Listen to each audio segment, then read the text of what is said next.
Eesti karikafinaali võitjatele ette nähtud medali ja ka karika näol. Sest et Flora tänases mängus kokkuvõttes ikkagi oli Nõmme Kaljust üle.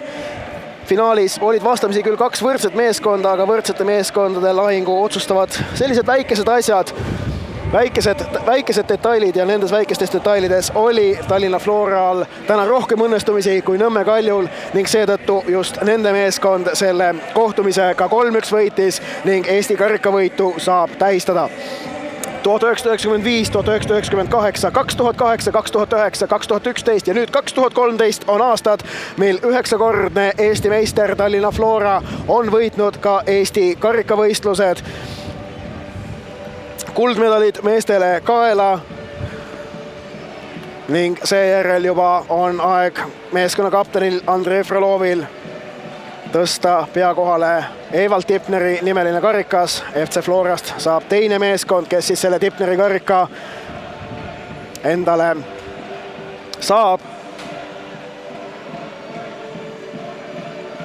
Pärast Tallinna Levadiat aastal 2012, aga kahtlemata Tipneri karikast kujuneb iga aastaga üha tähtsam ja ihaldatum trofee ning usun, et Tipneri karikal ei jää nägemata ka muinasjutud, mida karikavõistlused oma ettearvamatu formaadi tõttu endas kätkevad ja mida terves Euroopas näeme. No näiteks Austrias on sel hooajal finaalkohtumisele jõudnud Austria karikafinaali tugevuselt 3. liiga klubi. Nii et kõik see säärased asjad ainult ilustavad karikavõistlusi ning loodame, et ka Eesti karikavõistlustel tulevastel hooaegadel näeme sääraseid võimsaid üllatusi, sääraseid võimsaid emotsioone ja kõike seda head, mida jalgpallil pakkuda on. Ka need karikavõistlused on kahtlemata olnud väga huvitavad, väga põnevad ning said siis lõpplahenduse finaali näol, kus vastamisi, võib öelda Tallinna 2 kõige suuremat klubi, selle kohta võib öelda küll niimoodi ei eksi kindlasti.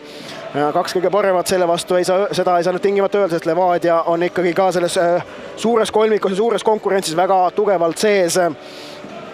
Aga siin siis Tallinna Flora kapten Andrei Frolov võtab viimase mängijana selle kuldmedali vastu ning nüüd paistab, et on aeg küps ka võidutrofeeks ning Evald Tipneri karikas, teist korda välja antud trofee, on nüüd saanud endale rohelised ja valged lindid külge.